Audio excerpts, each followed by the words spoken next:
The sex offender registry is a tool Utahns rely on all across the state. But as the KSL investigators have learned, it hasn't been fully accurate or up to date for some time. In an investigation more than a year in the making, KSL investigator Daniela Rivera reveals some big problems with the state's registry. As soon as 2:20 hits, the streets are flooded with kids.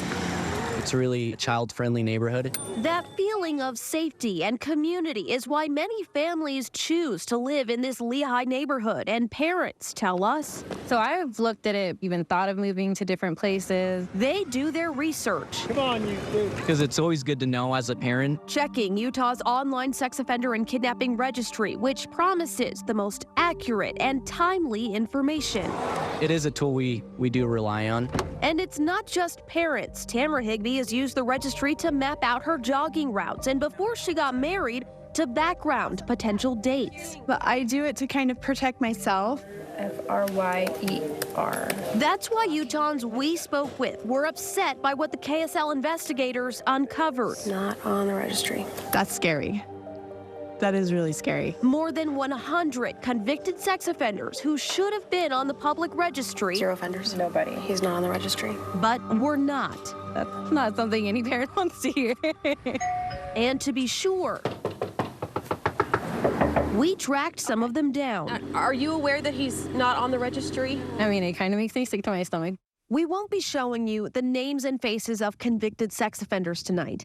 That's because this is not a report about people intentionally skirting the registry. While that does sometimes happen, our investigation found many offenders followed the law and they did register, but the state failed to publish their profiles for the public to see. It is very important to have it be accurate and up to date. Dan Blanchard is the Director of Adult Probation and Parole under Utah's Department of Corrections, which is tasked with maintaining the registry. Since our team identified more than 200 convicted sex offenders missing from the registry and requested this interview, at least 112 offenders on our list have been added to the registry, confirming they should have been there all along. There has been delay. But these aren't people who are newly convicted. The offenders on our list were sentenced anywhere from a year to even decades ago. Blanchard says as offenders register, their information is available to law enforcement. The delay has been with the public side of the registry, the one Utah families rely on. That's what happened with a man living in this Lehigh neighborhood near an elementary school, sentenced to probation in March of 2022. According to court records, investigators found more than 160,000 files of child pornography on his computer, and he admitted to fantasizing about children he sees in public. Supervision records show he's been updating his registry information as required, but the public didn't see it. Is it acceptable that his neighbors didn't know he was a registered sex offender for more than 500 days?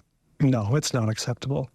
He should have been and shown on the public side of the registry. The Lehigh man's information popped onto the registry on September 27th, more than a year after our team first alerted the state about offenders missing from the registry.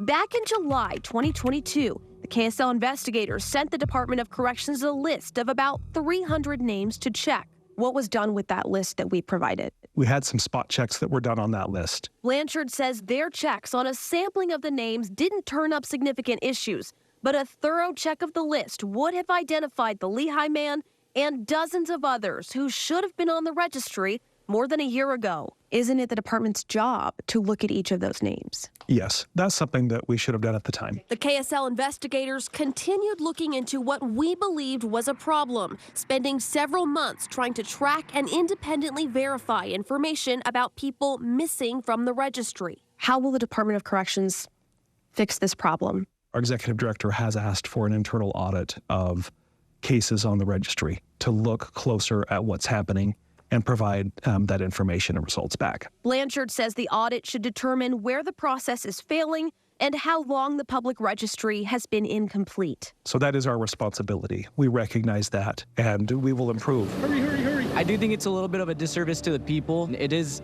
the safety for our children. Utahns who rely on the registry to be an accurate source of public safety information tell us It's frustration. It's anger and it's kind of a little bit of fear. They want the state to do better. Think about how you would feel if you were in that situation, finding out that you're living next to someone that's probably looking at your kid a way that they shouldn't. And make good on its promises about Utah's sex offender registry. Do their job. That's it. I mean, that's what we're paying them to do. In addition to conducting an internal audit, as a result of this reporting, the Department of Corrections tells us they're hiring for 4 temporary part-time positions to assist in getting the registry up to date. If there's something you want our team to look into, call or text the number on your screen or send me an email at Daniela@ksl.com. Wow, surprising stuff. All right, Daniela, thank you. Yeah, nice work. A newly formed group is tackling issues related to people who commit sex crimes here in Utah. The Sex Offense Management Board held its second public meeting today. On the agenda, the results of a recent KSL investigation into Utah's sex offender registry. News specialist and KSL investigator Daniela Rivera reports. Good afternoon, everyone. It might look like just another public meeting at the Capitol, but It is a really big step for this state. Dr. Michelle Leslie says Utah is now one of a few states with a Sex Offense Management Board. She's the new board's director. This is just a population that has kind of not so much pushed aside, but not really discussed or focused on until something potentially big happens. Their goal is to make policy recommendations to the legislature and make sure everyone has a seat at the table, including both victims and those with convictions. How can we improve and how can we continue to provide the best treatment possible for this population? On today's agenda, I actually started on KSL. a recent KSL investigation revealing more than 100 convicted sex offenders missing from Utah's registry and prompting an internal audit by Utah's Department of Corrections. When that came out, I did have some calls from 1 or 2 victims called me, and they were concerned. And as prosecutors, we definitely talked about it. Board members noted they've already created a subcommittee to look into issues with the registry. That subcommittee is also exploring a request from lawmakers to consider changes to how the registry works. Some legislators are interested in using risk assessments to help determine who's on the registry and for how long. Is the current system that we have with the registry, is that the most appropriate with this population, or is something different a better way to go? In addition to the issue raised by our report and questions about the future of the registry, the board is also looking into sex offense treatment here in Utah. If there's something you want the KSL investigators to look into. More than 100 convicted sex offenders missing from Utah's sex offender registry. That is what the KSL investigators uncovered. And our reporting prompted Utah's Department of Corrections to conduct an internal audit. And tonight, the results are in. And as KSL investigator Daniela Rivera reports, that audit not only confirmed what our team independently found, but revealed the number of people missing from the registry is higher than we knew. The promise. It is a tool we do rely on. Utah's online sex offender and kidnapping registry, which promises the most accurate and timely information. So that is our responsibility. We recognize that. But the KSL investigators found that wasn't the case. That's scary. That is really scary. 0 offenders. Nobody. He's not on the registry. For more than a year, the KSL investigators reviewed Utah's registry, cross-referencing it with public records from Utah's parole board, online court records, inmate databases, and knocking on doors in Utah neighborhoods. Are you aware that he's not on the registry? Obviously, this is an important issue for the public. We found dozens of people missing from the registry, not because they didn't register, but because the state hadn't published them on the side of the registry the public sees.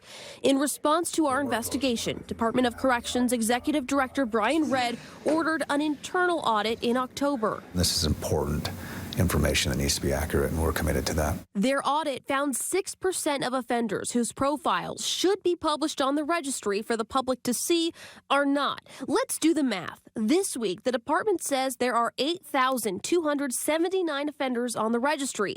6% is nearly 500 people. Red says the audit did not determine how long this has been going on, but we know the registry has been incomplete for more than a year because we first alerted corrections officials officials there might be people missing from the registry back in July 2022.